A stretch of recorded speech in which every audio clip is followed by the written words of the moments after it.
Thanks for joining us on Radio Environment. You're welcome on board FORMS, a broadcast on protected wildlife as well as livestock species. In this edition, we focus attention on efforts at fighting poaching, a social ill which constitutes a menace to natural resource conservation and management, not only in Cameroon, Africa, but on the planet Earth as a whole. At the anchor, my name, Su Adamu Adams, technically assisted by Marcel Abanda. You're highly invited to stay tuned.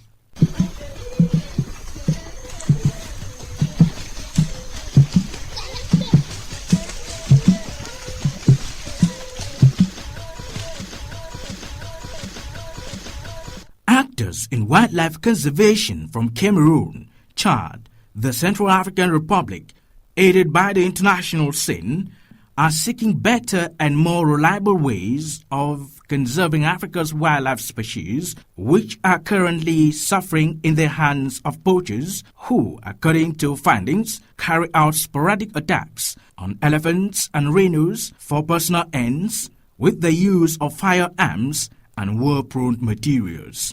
Such an illicit phenomenon, which masterminded the battering of close to 200 elephants in the Bumba-Jido National Park, located in the northern Sahelian zone of Cameroon, at the onset of 2012, drove shockwaves and cold shivers through the marrows of stakeholders whom since then have been lamenting while at the same time pondering over a possible way out. That is why, to give it a punch, the actors thought it wise to concert their efforts under the umbrella of the Economic Community of Central African States, abbreviated ECAS. Denis Mahongol is the Forest and Trade Officer of the Wildlife Trade Monitoring Network, Traffic, for Central Africa. We have information that Bumba-Jido, there is a special unit of defense who is there, the B, with the support of American Embassy. This is the direct action that the Cameroon country is taking. But in the sub-region, there are other initiatives going on. With the diverse measures being put in place to fight poaching, yet with marginal results, some wildlife officials think that Asian countries, with the ever-growing appetite for ivory and other protected animal body parts, should be included in anti-poaching discussions. Denis Mahongol of Traffic Central Africa once again. The regional institutions like ECAS, COMIFAC are working on this question.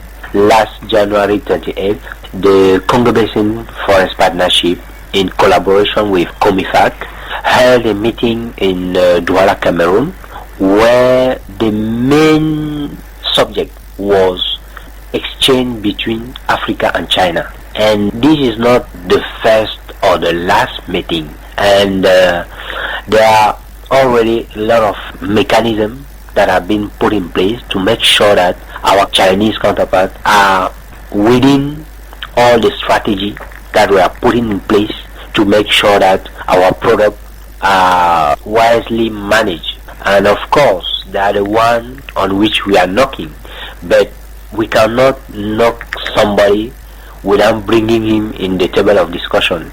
This is why COMIFAC is working with the Chinese authorities to make sure that there will be part of debate, there will be part of meetings in the sub-region, so that they can be aware of the problem and in their level in China take the appropriate measures.